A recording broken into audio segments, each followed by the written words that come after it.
DJ and PK, it's 97.5 The Zone. We're joined now by Bronco Mendenhall, head coach of the Utah State Aggies. He joins us every week. Bronco, good morning. Hey, good morning. Bronco, it's an interesting time at Utah State because, the basketball coach is in the second year, the coach is in the football is in the first year, the football coach, and the AD's in his first week. So whatever was can be changed because you got decision makers that are making decisions for really important programs to the Aggie community. And I'm curious, now that you've done it, what you thought of two money games at SEC schools, knowing full well you need more money to compete and knowing full well that two road games in the SEC might not help you compete. How do you want to balance those going forward? It's a pretty simple formula that requires right balance and discipline. One money game is plenty and preferred, I think, for any group of five, group of six program. And whenever you have a choice, which is each time you schedule, there's no reason to go two time zones or go all the way to the SEC, right? There's schools on the West Coast and there's schools in the Big 12 that are much closer, that make more sense, have more regional intrigue, are easier on your team, and certainly you only need one of those games, not two. I think many administrators around the country, especially in the race for finances, which is real, right, and the financial stressors that everyone feels, it's really easy just to say yes to a second one of those for approximately $2 million-ish. It could be a couple 100,000 less than that. It wouldn't be more. But that's an easier yes than some of the other things that really have to shift toward development and innovation and process design and really crafting a way to generate more revenue. And I think that's really the bind that administrators are in.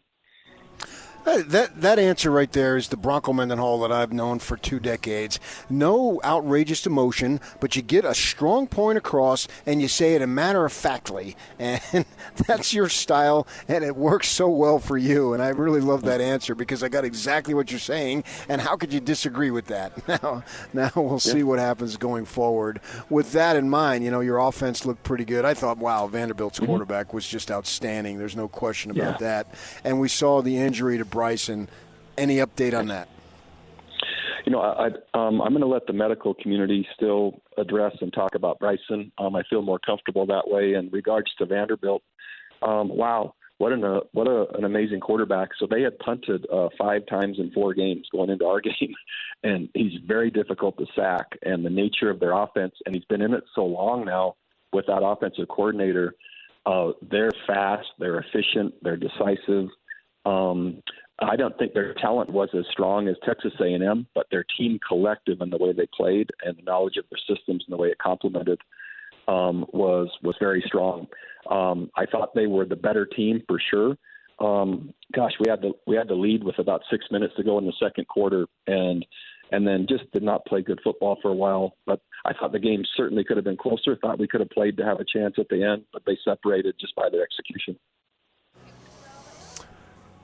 Even though it's a blowout, I'm curious how much you're capable of saying, well, if they can do this against this team, it's going to look like this when we get to the Mountain West. How useful is that as a measuring stick to set expectations for you guys going forward, and how much do you have to throw it out because it's the SEC and it's a different beast, and you were traveling halfway across the country and all the things you just said? Oh, no, it's the first part. Because they exposed every flaw, not only offensively but defensively and special teams. And so when you play a quality opponent like that that's really well coached and seasoned, and again, 2 top 20 teams, it's so helpful because, again, what you might think is a strength doesn't look quite as much as a strength. You think a scheme or an idea or an identity is really going to take root, and that gets exposed pretty quickly as well. And then, quite frankly, the mentality of just sustaining and continuing to play when there might be 3 and outs, when there might be a 14-play drive, and you do that consecutively under that kind of unrelenting thing, especially on the road. Those things are seasoning if, right, when the coach points it out, which I just did this morning at a 7 o'clock team meeting, when I point those things out, really the team then chooses to embrace that message, accept it, and apply it. Or kind of continue maybe on a trajectory where they think it's okay or whatever, and the felt need doesn't go quite deep enough, fast enough. And so the whole idea, to your point, is to create the felt need as fast as possible, leverage that, improve upon it, and we have nothing but conference games left, which is pretty ideal. How much when you have these, whether it's Vanderbilt or whomever, New Mexico, Boise State, whatever it is, when you play, the game's done, and so how much do you spend on that particular game, good or bad, before you got to get on to the next one? I realize you got a bye week, so it's a little unusual, but I'm just wondering in general what your philosophy is. My philosophy is I'm a fast mover on. I'm a big picture thinker, and I see plays, not an entire game. And there might be, as in any game, this one included 3 to 5 plays change the outcome of that game, and a lot of those were in the stretch right before halftime. And so rarely is it more than that. And then you look for common themes and threads. So certainly watch every game. The staff, right, does a debrief afterwards, et cetera. But in general, you can make more of a game than's necessary, and you can chase ghosts that really don't deserve being chased. So, again, I move on quickly, identify what needs to be fixed, hopefully say it in a simplistic way to the team so they can apply it, and we move forward. I love the idea of some semblance of balance in a work week for my coaches and families. And so, again, the faster the tempo and the more effective the tempo with people I know, it allows us to then do an effective job with the past one, but then get a head start on the early one or the next one, which I think is just better for everyone.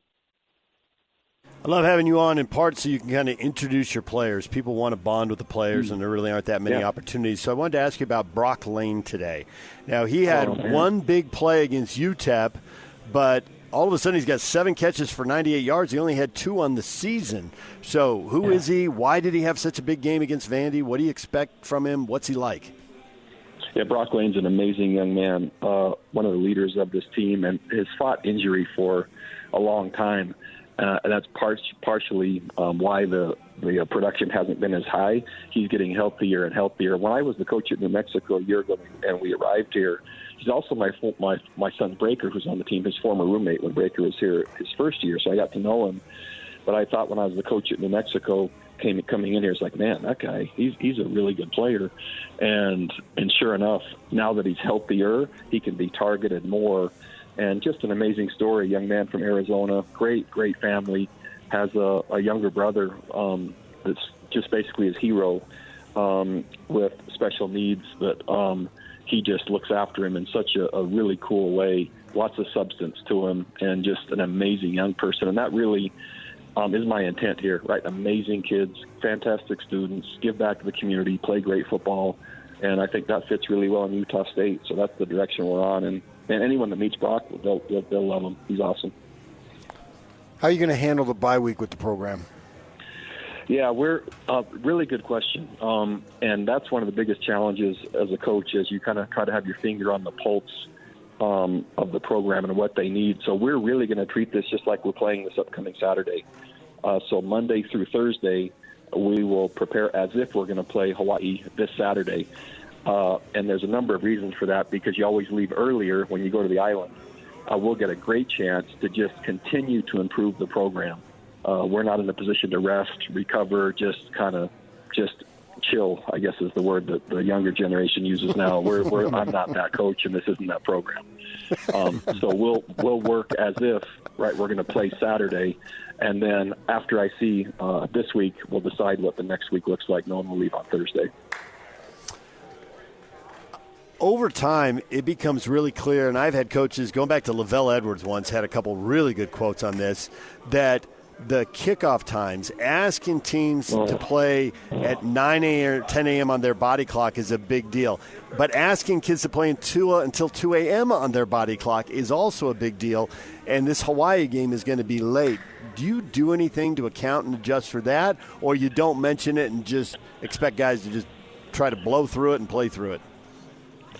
We do everything we can without making it to the point where that's overly focused on, and that's a delicate balance. It is a big deal, and there is, going back to the first question regarding scheduling, there is one primary reason for early games and late games, and that's television, and for the revenue that comes with it, and that's we are in the entertainment industry, whether we like it or not.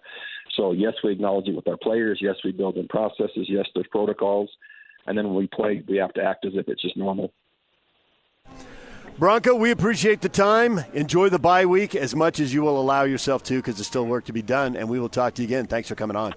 All right, thanks a lot. See you later. Bye.